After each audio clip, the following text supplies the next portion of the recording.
Hi everyone, good afternoon. It is Wednesday and I am here to talk about something that probably comes up for a lot of my realtors, and this is a topic that relates to sellers.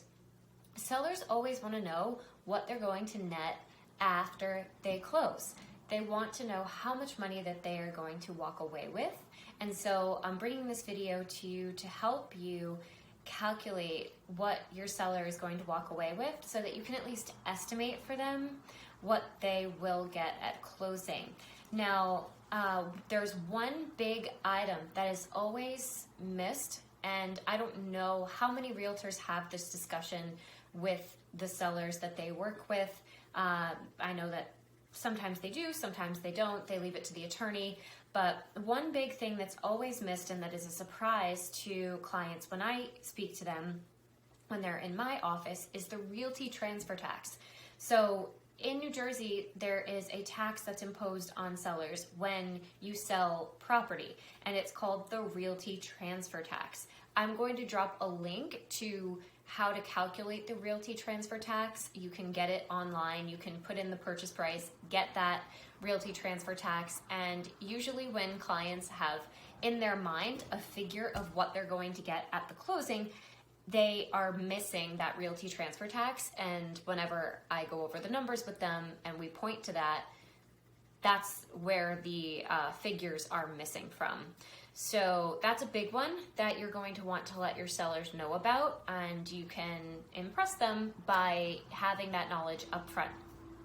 The next big question is, what about my mortgage? I have loans, or a loan, how do I pay that off? You can let the seller know that those mortgages that they have on the property would be paid off at the closing out of the proceeds, and that what they can do is they can order what's called a payoff statement through their lender to know exactly how much they need to close out that loan, and that payoff statement would be needed by the attorney or my office to make sure that the proper amount is given so that they're paid off. Next is the realtor commissions. You can let them know, what the likely commission amount will be that the seller has to pay. So we have the realty transfer tax, whatever mortgages they have, realtor commissions, and then after that, there's any credits that you're giving to the buyer, which could be a seller's concession or some type of a credit that might be given inspections.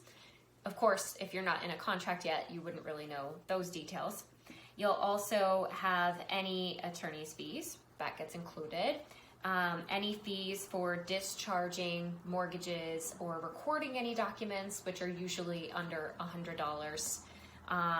You'll have any prorated utilities or municipal assessments. So common assessments are trash, sewer, final water, and then of course property taxes.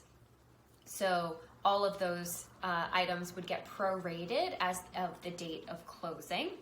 And other than that, really a seller's final calculation is pretty simple. There's not too many things that get padded into the closing costs or their final calculation, but I'm going to put a photo of some redacted closing disclosures so that you can see what we look at when we review the final numbers with our clients, and I'll point to all of the things that I talked about in this video. But the one thing that you'll impress them with that they always miss, and that again is a surprise, is that realty transfer tax. So I hope that you enjoyed this. Again, this is really for realtors. It's really helpful if you can tell your sellers what they're going to walk away with at closing. Of course, always let them know it's an estimate, that you're not totally sure until the final closing day, but that you can at least help them get to a ballpark. Thanks, and I hope you have a wonderful rest of your day.